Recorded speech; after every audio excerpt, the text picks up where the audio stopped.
Podcasters are backing away from Trump after they've profited, right? I think that this is some of the most cowardice, nasty stuff that we've seen on the internet. The people that play both sides. And I understand playing both sides sometimes, right? Like, there's not always a wrong person. Everything has its circumstances and everything's a different scenario and things need to be weighed out. But the way that these podcasters were carrying themselves as if they were not supporting Trump, but just giving him a platform, a fair platform for democracy. And now, right, like, there's influence, there's dog whistling, there is subliminal messages. There are things that you can do to support something without supporting it outwardly, or outwardly saying, hey, like, go this way, that still count. And seeing the way that these podcasters who gave that platform, but also put that influence of, it's not so bad. I mean, look at the other side, and the way that we've seen what Trump has done, and the way that they're now backing off of it and kind of turning to Trump. They're doing the same thing they did to support Trump to now not support him, which is not directly say we condemn it, but the influence, right? The words, the tone, the talk, the aim of the conversations, that subliminal stuff that I'm talking about is now in the opposition. Like, I didn't know that this was going to happen, and blah, blah, blah, this and that, and now trying to play this like pseudo intelligent role in dissecting what is happening, when that was very clear from before when he got into office, and you platformed it as democracy. And it may well be, right? Like, everybody deserves a fair shot, but the way that you platformed it and the way that you talked about it and what you talked about more often amplified it. And now that you're trying to back off, you look like cowards to me. Moving on, though. The government shut down. I'm not going to talk about this much because, like I said, I don't follow politics on that level. But what I will say is that the people, us, we have been so radicalized and politicized that we're not even thinking straight about nothing no more. We don't even know what our morals look like no more, because we've been so politicized that we think that our morals are tied to these political parties, and they're not. Our morals are our morals. They're our grounders. They're our compass. Our morals have nothing to do with politics. The problem with politics is it takes your plight. It takes whatever this person wants and this person wants and this person wants and this person wants, and it advertises it like I'm running for that, right? So then you start to think, well, no, my moral compass is led by this, and these are the problems in my community. And if these people are saying they're going to help out with my problems, then my moral compass aligns with them. But it don't. It don't when you just point on a motherfucking scoreboard. That's what we are. That's what these percentages of black people that go to the Democratic Party and these percentages of Christians that go to the Republican Party, your points on a scoreboard, and they're making you feel like you're something. They're making you feel like you're being fought for, but you're not. So then when you start to lose your morals and you don't see these things going on and you don't call them out and you don't feel a way about them, or you feel justified with the wrongdoing of one party because they say that they're going to take care of this other thing that you care about, but then you don't condemn those other actions, your moral compass is now led by your politics. And those things are not the same, because politics is corrupt. We all know politics is corrupt to some level, right? Even if you're saying the opposing side. So if you're a Republican and you're saying Democrats are corrupt, it's shown in the system. It's built in when they're the presidents and when they're in Congress, or when they have control of the House, or when they have control of this, it's corrupt. And if you're a Democrat and you're saying to the Republicans, same thing, they're corrupt, then you know corruption exists and it's built and it's integrated in this system. So why are you aligning your morals by that? Are you saying you're corrupt?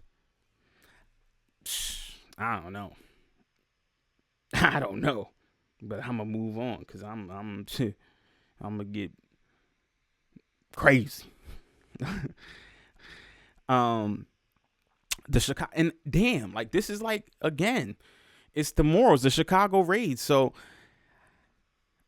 again, I don't have a lot to say here because like I feel like the moral compass should be telling you right from wrong when you hear these situations.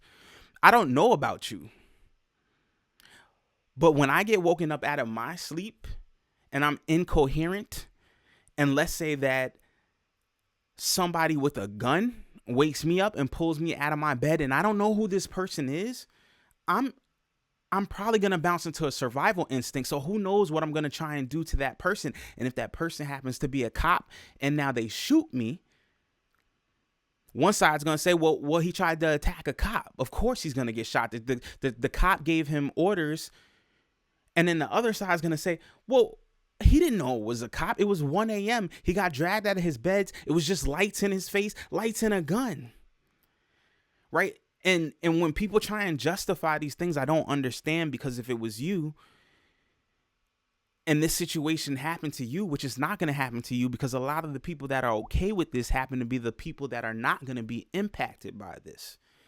So it's just insane to me for us to feel this way about other humans seeing these situations and say, like, that's not that bad because they were going to get gang members. Okay, what about the people who are not gang members? What about the people that are vets? What about the children? What about the mothers, the women? Like, what about the people who have nothing to do with this thing? Is it okay to treat them like this? Is it okay if we said, okay, we got this list of all the racists that commit crimes and they live in these neighborhoods? So what we're going to do is go into these neighborhoods, and no matter if you're a racist that committed a crime or a racist that didn't commit a crime or just not racist at all, we're taking you out of your beds at 1 a.m. We're putting your faces on the ground. We're separating your children from you.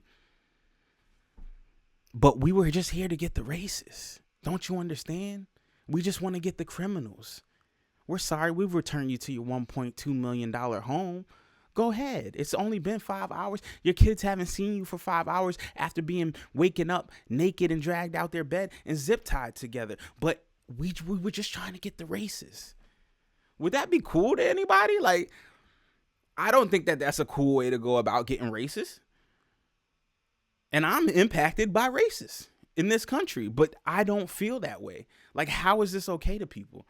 Your moral compass has got to be stronger. Stop letting politics politicize your moral compass. You are not a political party. You're a person. It's just, it's crazy, bro. And then the propaganda behind it. Boy, oh boy. Last thing I got on my docket. Damn, I feel like I just said too much. Like, last on the docket, bro. Trump does not win the Nobel Peace Prize. And if you've been listening to anything I just said for the last however many minutes it's been, you would know why. You wouldn't be surprised. He might be surprised, right? But like, it's always funny. I don't know if he's joking. In his first presidential term, he was so wild and so outlandish, but it was funny to me.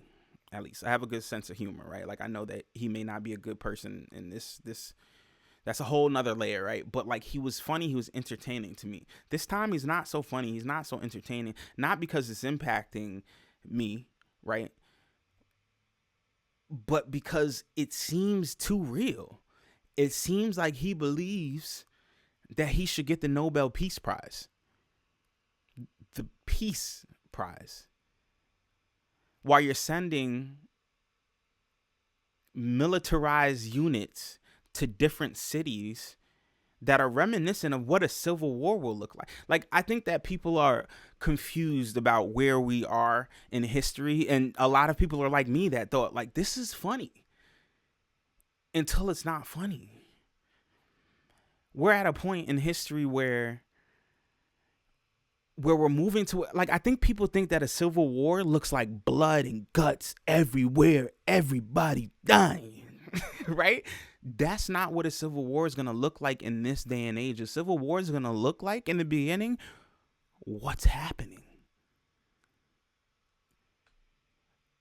There's a thin line between when things snap. and they go off the rails. It only takes one event to trigger something that makes everything go haywire, baby. So I just don't know what we're looking at. And why, like, I'm on TikTok and there's a lot of jokes and I love to laugh about this stuff. Like, you got to understand, I got jokes for this stuff that's happening. I think there is funny in it, right? Because anybody who has humor or is a comic can find funny in the most serious things. But this is like, bro, like, your man's asking for the Nobel Peace Prize while simultaneously using the U.S. military for U.S. citizens and then using propaganda. That's the part. That's the part that people, there's propaganda going on, right? Like, Portland's on fire. And then you got a frog getting pepper sprayed in a little air hole. It's enough to drive you crazy. If he wants the Nobel Peace Prize, he should go get it. And I support him going to get it. But how you're going to get it is being a pillar for peace and democracy, not just in your nation, but for the world. And I hope that Trump wins that award one day. Because I don't believe they're going to give it to somebody who's undeserving, which means that if he wins, he's deserving. So I hope that he wins that award. But right now, bro, right now, this stuff is crazy. Right now, we're sowing the seeds of war, divisiveness, syndication, negativity, racism. I don't know. I do not know. But what I do know is that nothing remains the same except that everything is subject to change. This is episode 1, and I'm your host, Dane. Peace.